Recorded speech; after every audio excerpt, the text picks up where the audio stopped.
Hello बच्चों, तो हम लोग स्टार्ट करने वाले हैं पेरिटोनियम। पेरिटोनियम की डेफिनेशन की बात करें, पेरिटोनियम एक सीरस मेम्ब्रेन है जो एब्डोमिनल कैविटी को लाइन करता है और ऑर्गन्स को कवर करता है। देखो पेरिटोनियम क्या है, एक सीरस मेम्ब्रेन है जो कि पूरी पूरी मतलब पेरिटोनियम कैविटी को अनालाइन करता है और ऑर्गन्स को कवर करता है। ठीक है, या दो लेयर्स से मिलकर बना होता है, layers of peritoneum, parietal peritoneum और विसरल पेरिटोनियम। कैविटी की इनर वॉल को लाइन करता है, कैविटी की इनर वॉल को लाइन करेगा, विसरल पेरिटोनियम ऑर्गन्स को कवर करेगा। ये इनर वॉल को लाइन करेगा और ये पूरा मतलब ऑर्गन्स को कवर करता है। निमोनिक्स पीबी पब्लिक व्यू, तो पैराइटल होगा तो व्यूज वॉल होगा और विसरल जो होगा वो ऑर्गन्स को कवर करेगा। पेरिटोनियल कैविटी की बात करें अगर हम लोग, पेरिटोनियल स्पेस होता है जिसमें सीरस फ्लूइड होता है जो ऑर्गन्स को लुब्रिकेट करता है। इन मेल्स क्लोज्ड कैविटी होते हैं, in females communicates via uterine tubules, uterine tubules के साथ कम्युनिकेट करता है। डिवीजन्स ऑफ पेरिटोनियम की बात करें तो क्या क्या इसके डिवीजन्स हैं उनके बारे में बात करें तो ग्रेटा से एक मेजर पोर्शन होता है, लेसर से ओमेंटम बल्सा भी कहते हैं, इसे स्टमक के पीछे प्रेजेंट होता है। ठीक, ग्रेटा से एक बड़ा होता है और लेसर से एक छोटा होता है। ठीक, एंट्री ईपीपोलिक फॉर्मेन ऑफ विंसलो, इसे ईपीपोलिक फॉर्मेन कहते हैं या फॉर्मेन ऑफ विंसलो कहते हैं इसे। ठीक है, निमोनिक्स गो लर्न एवरीथिंग, इसकी निमोनिक याद करने की तो गो से हो गया ग्रेटा से, यल से हो गया लेसर से, ई से ईपीपोलिक फॉर्मेन। ठीक है, पेनिटेनल फोल्ड्स आप और मेसेंट्रीज की बात करते हैं तो मेसेंट्री क्या होता है, इंटेस्टाइन को पोस्टीरियर बॉल से कनेक्ट करता है। मेसेंट्री क्या होता है, जो इंटेस्टाइन को पीछे जो हमारी बॉल है उससे कनेक्ट करे, उसे मेसेंट्री कहा जाता है। दूसरी चीज़ आती है ओमेंटा। ओमेंटा क्या होता है, ग्रेटर ओमेंटम स्टमक से ट्रांसवर्स कोलन तक जाता है। ग्रेटर ओमेंटम मतलब पूरे को स्टमक से ट्रांसवर्स कोलन तक जाएगा, आगे पूरे को आच्छादित करेगा। लेसर ओमेंटम लीवर से स्टमक तक जाएगा। ठीक है, peritoneal ligaments organ to organ and wall to wall connect, या ऑर्गन को ऑर्गन से कनेक्ट करते हैं या वॉल से ऑर्गन को कनेक्ट करते हैं, इन्हें पेरिटोनियल लिगामेंट्स कहते हैं। ठीक है, निमोनिक्स क्या है, मोल, मेसेंट्री, ओमेंटा और लिगामेंट्स। ठीक है, ये क्या है, पेरिटोनियल फोल्ड्स और मेसेंट्रीज के बारे में बात कर ली। Retro peritoneal, intra peritoneal organs, types of organs याद रखने की ट्री, तो इंट्रा पेरिटोनियल है साल्ट डी।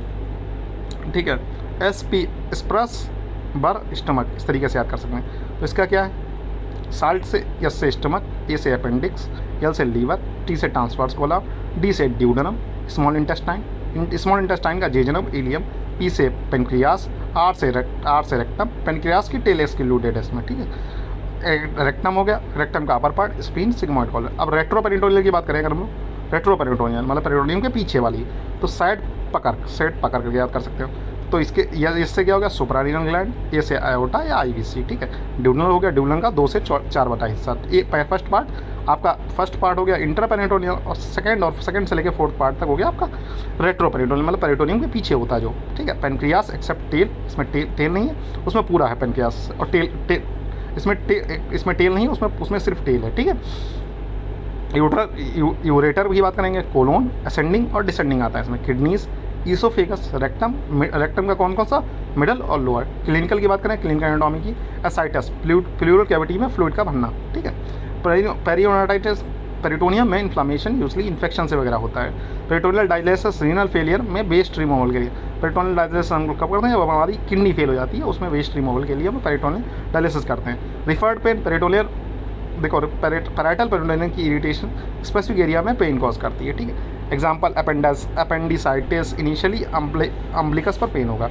इसकी ट्रिक क्या है, निमोनिक क्या, APPD, एसाइटिस हो सकता है, पेरिटोनाइटिस हो सकता है, पेरिटोनियल डायलिसिस और रिफर्ड पेन। ठीक है, functions of peritoneum, lubrication, organs को मूवमेंट करने में मदद करता है, ऑर्गन्स जैसे मूवमेंट करेंगे ना थोड़ा बहुत तो ऊपर नीचे आने में मदद करता है। ठीक, ऑर्गन्स को प्रोटेक्शन, उन्हें इन्फेक्शन और इंजरी से बचाता है। ठीक है, फैट स्टोरेज, तो ग्रेटर मोमेंटम होता है, वो बहुत सारा फैट को इकट्ठा कर लेता है, जिससे शॉक अब्जॉर्बर की तरह काम करता है, चोट नहीं लगती है ऑर्गन्स पे। ठीक है, दूसरी बात एब्जॉर्प्शन, ड्रग्स और फ्लूइड को एब्जॉर्ब करने में मदद करता है। ठीक है, और निमोनिक्स अगर हम बात करें तो लुब्रिकेशन, प्रोटेक्शन, फैट स्टोरेज और एब्जॉर्प्शन। ठीक है, हम लोग यहाँ डायग्राम से आप समझने की कोशिश करेंगे। ठीक है, एब्जॉर्प्शन, ठीक है, ये क्या है, ये पैराइटल पेरिटोनियम है। पैराइटल मतलब जो इससे लगा हुआ होगा। ठीक है, ये डायफ्राम हो गया हमारा। ठीक है, ये जीफॉइड प्रोसेस हो गई। ठीक है, ये लेसर सैक हो गया, ये लेसर ओमेंटम, ये लेसर सैक, ये लेसर ओमेंटम। ठीक है, ये हमारा क्या हो गया, ये स्टमक हो गया, स्टमक ये क्या हो गया, ट्रांसवर्स कोलम को भी लाइज कर रहा है। ठीक है, सेकंड पार्ट ऑफ ड्यूडेनम को भी कर रहा है। ठीक है, ये स्मॉल इंटेस्टाइन। ठीक है, ये रेट्रो यूट्राइन पाउच। ठीक है, ये रेक्टम हो गया, यूट्रस हो गया, वजाना हो गया, यूरिनरी ब्लैडर हो गया नीचे। ठीक है, इस तरीके से आप लोग समझ सकते हैं। ठीक है, ये क्या, पैराइटल पेरिटोनियम हो गया, लेसर ओमेंटम हो गया, ट्रांसवर्स मेसोकोलोन हो गया, ग्रेटर ओमेंटम हो गया।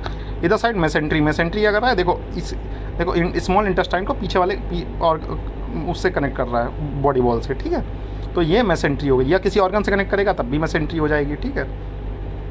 तो ये लीवर हो गया, लीवर को देखो पूरी तरीके से कवर कर रखा है इसने, ठीक है। ठीक है बच्चों, तो मिलते हैं नेक्स्ट लेक्चर में, तब तक के लिए हैव अ नाइस डे। अगर कोई चीज़ समझ में नहीं आती तो आप लोग कमेंट कर दीजिएगा, ठीक है। फिर हम वो लेक्चर फिर से मतलब फिर से या शॉर्ट में लेक्चर ले लेंगे।